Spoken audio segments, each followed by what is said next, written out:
ఈరోజు తెలంగాణ రాష్ట్ర ప్రభుత్వం, తెలంగాణ ప్రజలు, తెలంగాణ వాదులు ఇది పెద్దలు ఇచ్చిన ఆస్తి.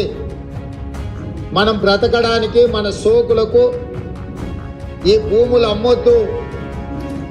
ఒకవేళ ఈ భూములను అమ్మితే భవిష్యత్తులో ప్రజల అవసరం కోసం ఏదైనా నిర్మించాలన్నా ప్రభుత్వ ఆసుపత్రులు కానీ, విద్యాలయాలు కానీ, చివరికి చచ్చిపోతే శ్మశానాలకు కూడా భూమి లేని పరిస్థితి ఉంటుంది. వీటిని ఎట్టి పరిస్థితులు అమ్మకూడదు. తెలంగాణ జాతి సంపదను